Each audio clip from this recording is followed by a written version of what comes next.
So chain stitches, to do it forwards, you need to be always making your loop on the top. So you start at one end of your line, go back down into the same place that your needle has just come up with, and you take a stitch the length that you want your chain to be.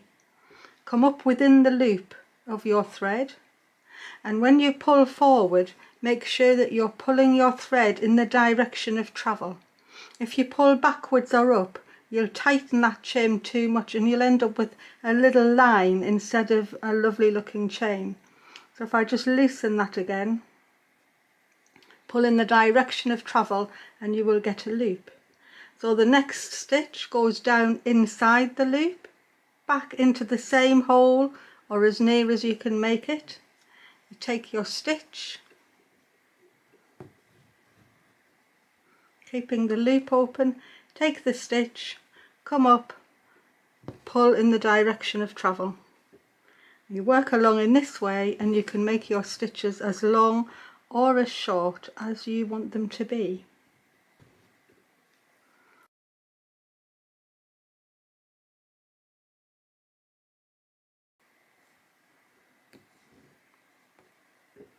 When you come to the end of where you're wanting to embroider, you just take your needle down over the top of the loop and that anchors everything down and finishes it off.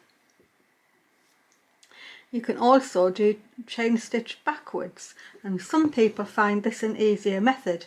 To do it backwards, we have to start with that little anchoring stitch.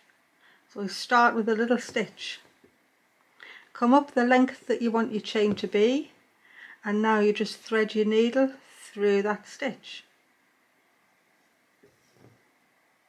And when you go down there, you've made your first chain. After that, you just need to work backwards the length you want your chain, and your needle goes under the loops of the previous chain, back down into the same hole. A stitch backwards, thread under the two threads, back down the same hole,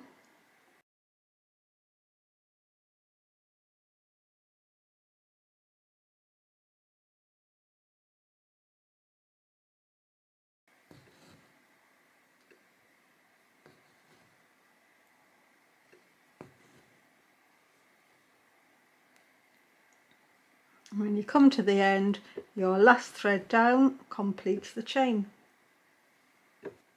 For the whipped chain, just as it says really, I've laid in a normal chain stitch. I'm bringing up a pearl cotton in grey and I'm just going to whip it through, just in the same way as you would whip a running stitch or a back stitch. It just makes a slightly different look, and it's a way of embellishing your chain stitch, and it always looks lovely. It makes a thicker line than if you were whipping a back stitch or a running stitch, and that's because the chain is already a double line. It's really pretty though. That's whipped chain stitch. The last one I have for you today is cable chain stitch, and it has one extra step. So I'm going to take the thread around my needle once and take a little stitch down.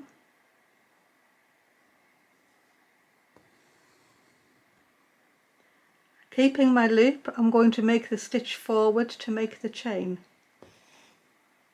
Pull forward, and I'm going to get a little knot and a line, and I'm going to continue that. I'm going to wrap once round my needle, take the stitch down. I can do it in one movement like that, and put the loop around my needle. The same stitch, pull forward. I'm going to get a little chain going.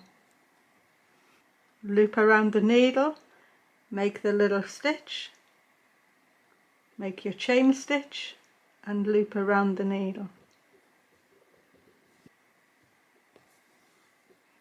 Pull forward, pulling your chain. Now the main thing to remember here is whatever direction you've looped around your needle, when you go around your chain to make your chain stitch, you're going to go back the other way.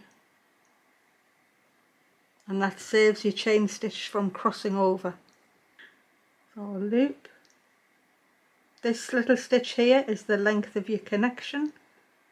This stitch here is the length of your chain stitch. Pull around my needle, in for the connection, up for the chain, and there it is, and a little straight stitch to finish. And if you've liked that, please press the like button and check out what other little stitches are in my stitch library. Thanks for visiting Marion's World.